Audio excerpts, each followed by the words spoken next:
Morning student. आज BSc second year के अंतर्गत थर्ड पेपर, इसका की नाम elements of quantum mechanics and atomic and molecular spectra है। ठीक है, तो इसी के अंतर्गत आज की जो हेडिंग है उसका नाम है इन एडुकेंस ऑफ क्लासिकल मैकेनिक्स। इन एडुकेंस मतलब क्या होता है? कोई चीज पर्याप्त मात्रा में ना पाई जाए। तो यहाँ पे क्या है? चिर सम्मत यांत्रिकी की अपर्याप्तता। किस कारण क्लासिकल मैकेनिक्स फेल हुई, उसके पीछे कारण क्या था, वो यहां पर हम बताएंगे। ठीक है, और किस कारण क्लासिकल मैकेनिक्स फेल हुई और किस कारण क्वांटम मैकेनिक्स का उदय हुआ। ठीक है, तो क्लासिकल मैकेनिक्स जो थी, जिसको कि बीएससी फर्स्ट ईयर में बताया था, क्लासिकल मैकेनिक्स पूरी न्यूटन के नियम पर आधारित है। न्यूटन के नियम के बगैर क्लासिकल मैकेनिक्स को डिफाइन नहीं कर सकते। ठीक है, इसी में स्टार्ट करते हैं। न्यूटन के गति विषयक नियम क्लासिकल मैकेनिक्स का मूल आधार है। देखिए यहाँ पर जो क्लासिकल मैकेनिक्स है वो न्यूटन के नियम पर आधारित है, और हमने बताया था कि न्यूटन के 3 नियम है। पहला नियम क्या है? यदि कोई वस्तु स्थिर है तो स्थिर रहेगी जब तक उसे बाह्य बल ना लगाया जाए, यानी अवस्था परिवर्तन तभी होगा जब उसकी बाह्य बल की अनुपस्थिति में अवस्था परिवर्तन संभव नहीं है। ठीक है, इसके बाद दूसरा नियम क्या था? किसी वस्तु पर लगाया गया बल उसके द्रव्यमान तथा त्वरण के गुणनफल के बराबर होता है। और तीसरा क्या था? क्रिया प्रतिक्रिया का नियम। यदि किसी वस्तु क्रिया होती है तो विपरीत दिशा में प्रतिक्रिया होती है। ठीक है, तो ये हमारा क्या था? क्लासिकल मैकेनिक्स के मूलभूत नियम जो थे, जिन पर कि हमारा न्यूटन का नियम जो है आधारित है, उस पर क्लासिकल मैकेनिक्स क्या होती है? निर्भर करती है। ठीक है, यहाँ परम ताप, परम द्रव्यमान, परम आकाश जैसे तथ्य सम्मिलित हैं। कहने का तात्पर्य ये है, यहाँ पर एब्सोल्यूट टेम्परेचर, एब्सोल्यूट मास, एब्सोल्यूट स्पेस, इसकी बात होती है। एब्सोल्यूट मतलब जहां पर क्या है, कोई चीज एकदम परम ताप पे हो, इसकी बात करते हैं जब हम न्यूटन के नियम की बात करते हैं क्लासिकल मैकेनिक्स के अंतर्गत।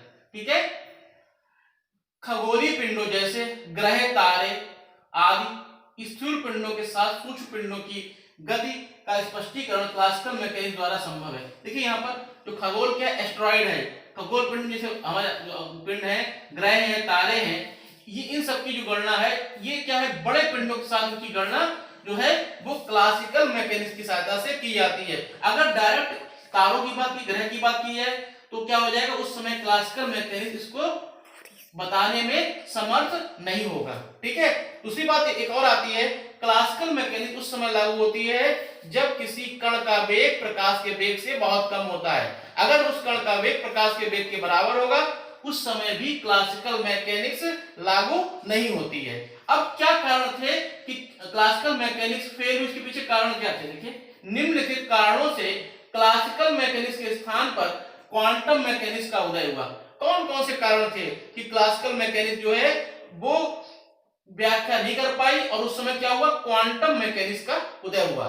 एक तो यहाँ पे बेसिक बात है, क्या है?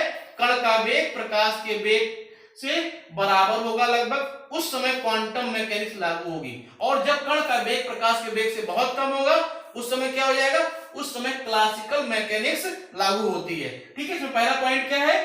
परमाणु तथा इनके सूक्ष्म कणों जैसे इलेक्ट्रॉनों, प्रोटॉनों, न्यूट्रॉन आदि की अनापेक्षिकीय गति की व्याख्या नहीं हो सकी। देखिए यहाँ पर जो एटम्स थे और सूक्ष्म कण जैसे इलेक्ट्रॉन हुआ, प्रोटॉन हुआ, न्यूट्रॉन हुए, इनकी जो है रिलेटिव जो गति है, रिलेटिविस्टिक जो मोशन है, इसकी व्याख्या जो है वो क्लासिकल मैकेनिक्स नहीं कर पाया।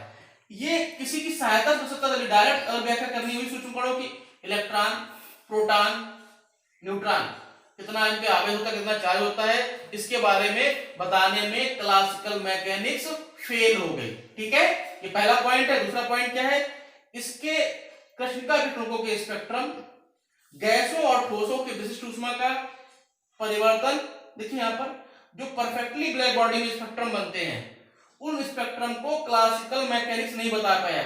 उसके अलावा ठोस और द्रव की जो स्पेसिफिक हीट है, उसमें जो परिवर्तन हो रहा है, उस परिवर्तन के पीछे कारण क्या है, उस कारण को भी क्लासिकल मैकेनिक्स नहीं बता पाया। प्रकाश विद्युत प्रभाव, फोटो इलेक्ट्रिक इफेक्ट क्या होता है? प्रकाश जो है जब आता है तो उसमें क्या होता है? असंख्य मात्रा में फोटॉन पाए जाते हैं, और वो क्या होते हैं? उस प्लेट द्वारा अवशोषित होते हैं। इसके बारे में भी क्लासिकल मैकेनिक्स नहीं बता पाया। रमन प्रभाव, क्वांटम इफेक्ट, ये भी हमारे क्या है, फोटॉन पर आधारित हैं, आदि को स्पष्ट नहीं कर सका। मतलब इन घटनाओं को भी क्या हुआ, क्लासिकल मैकेनिक्स बताने में असमर्थ रहा। ठीक है। इसके बाद इससे परमाणुओं के विद्युत स्पेक्ट्रमों के उद्भव की व्याख्या नहीं हो सकी। देखिए यहाँ पर जो परमाणु में स्पेक्ट्रम बनते हैं, जैसे हमारा हाइड्रोजन स्पेक्ट्रम है, इसमें क्या अलग अलग सीरीज पाई जाती है, जैसे लाइमन श्रेणी, बामर श्रेणी, पाश्चन श्रेणी, बेकेट श्रेणी, कुंड श्रेणी। इन श्रेणियों के बारे में भी क्लासिकल मैकेनिक्स नहीं बता पाए कि इनका उद्गम कैसे हुआ और किस क्रम में कौन सी हमारे जो है स्पेक्ट्रम पाए जाते हैं, उसकी स्पष्ट रूप से व्याख्या क्लासिकल मैकेनिक्स नहीं कर पाए। ठीक है। इसी क्रम में अगला पॉइंट है, इससे हाइड्रोजन अणु, हीलियम एवं अधिक जटिल परमाणुओं के स्पेक्ट्रमों की व्याख्या नहीं संभव हो सकी। देखिए यहाँ पर हाइड्रोजन अणु हुआ, हीलियम हुआ और भी जटिल अणु हैं, उनके स्पेक्ट्रमों की व्याख्या भी क्लासिकल मैकेनिक्स नहीं कर पाया। ठीक है। अगला पॉइंट है, इससे अनावर्ती निकायों की व्याख्या नहीं की जा सकी। देखिए यहाँ पर नॉन पीरियोडिक, जो जिनका मोशन लगातार एक सा ना हो, यानी कि इनका पीरियोडिक टाइम का चेंज होता रहे, इससे अनावर्ती निकाय है, सिस्टम है अलग अलग, किसी का टाइम अलग है, किसी का टाइम अलग है, उन सब की व्याख्या भी क्लासिकल मैकेनिक्स नहीं कर पाई। ठीक है। तो ये कुछ पॉइंट है जिनके आधार पर क्लासिकल मैकेनिक्स जो है वो व्याख्या करने में असफल रही। ठीक है। तो यहां पर क्या बताया हमने आज की वीडियो में, आज वीडियो में बताया कि जो हमारी क्लासिकल मैकेनिक्स है, किस कारण क्लासिकल मैकेनिक्स फेल हुई, और जब क्लासिकल मैकेनिक्स फेल हो गई उस समय क्वांटम मैकेनिक्स का उदय हुआ। ठीक है। तो यहां पर क्या हुआ, सूक्ष्म कणों की व्याख्या करने में क्लासिकल मैकेनिक्स फेल हुई। और सूक्ष्म कण की बात आते हैं, जहां पर कि कण का वेग प्रकाश के वेग से बहुत कम था, वहां पर क्लासिकल मैकेनिक्स लागू हो रही थी। अगर कण का वेग प्रकाश के वेग के बराबर होगा तो उसमें क्लासिकल मैकेनिक्स जो है वो लागू नहीं, उसमें क्वांटम मैकेनिक्स का उदय हो गया। ठीक है। इस प्रकार से आज हमने बताया कि कैसे हमारी क्लासिकल मैकेनिक्स फेल हुई और उस स्थान पर क्वांटम मैकेनिक्स का उदय हुआ। आज के लेक्चर में इतना ही, आगे फिर कंटिन्यू करते हैं। धन्यवाद।